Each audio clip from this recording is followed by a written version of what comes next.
ஐயப்ப விரதத்தின் முக்கிய வழிமுறைகள். ஐயப்பனுக்கு மாலை அணிந்து விரதம் இருப்பவர்கள் குறைந்தது 41 நாட்கள் கடுமையான விரத முறைகளை கடைபிடிக்க வேண்டும்.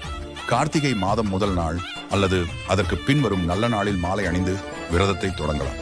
சனிக்கிழமை அல்லது உத்திர நட்சத்திர நாளில் மாலை அணிவது சிறப்பு. மாலை துளசி மணி மாலை 108 மணிகள் அல்லது ருத்ராட்ச மாலை 54 மணிகள் அணியலாம். மாலையுடன் ஐயப்பன் திருவுருவம் பதித்த டாலர் ஒன்றையும் இணைத்து அணிய வேண்டும்.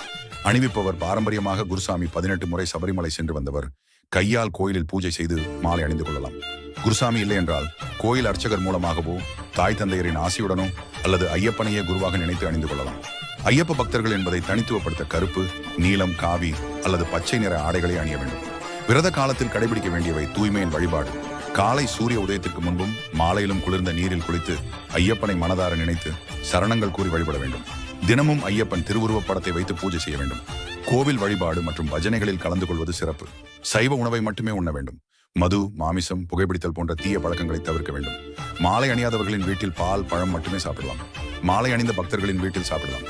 பிரம்மச்சரிய விரதத்தை முழுமையாக கடைபிடிக்க வேண்டும். மனம், வாக்கு, செயல் மூன்றிலும் கோபம், பொய், பேராசை, புறம்பேசுதல் ஆகியவற்றை கட்டாயம் தவிர்க்க வேண்டும். அனைவரிடமும் பணிவுடன் பழக வேண்டும். எதிர்ப்படும் ஐயப்ப பக்தர்களை சாமி என்றும் பெண்களை மாளிகை பொறுத்து அம்மா என்றும் அழைக்க வேண்டும். மற்றவர்களிடம் பேசும் போதும் பேசி முடிக்கும் போதும் சாமி சரணம் என்று கூற வேண்டும். காலணிகள் அணிவதை தவிர்க்க வேண்டும். தரையில் வாயோ துண்டோ விரித்து படுக்க வேண்டும். பகலில் தூங்கக்கூடாது.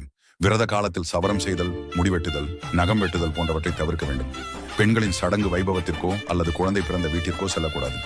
இருமுடி கட்டுதல். சபரிமலை யாத்திரை செல்லும் முன் குருசாமி முன்னிலையில் அல்லது கோவில்களில் பூஜைகள் செய்து இருமுடி கட்டு நிறைக்க வேண்டும். இருமுடி கட்டை தலையில் சுமந்து செல்பவர்கள் மட்டுமே 18 படிகள் ஏறி ஐயப்பனை தரிசிக்க அனுமதிக்கப்படுவார்கள்.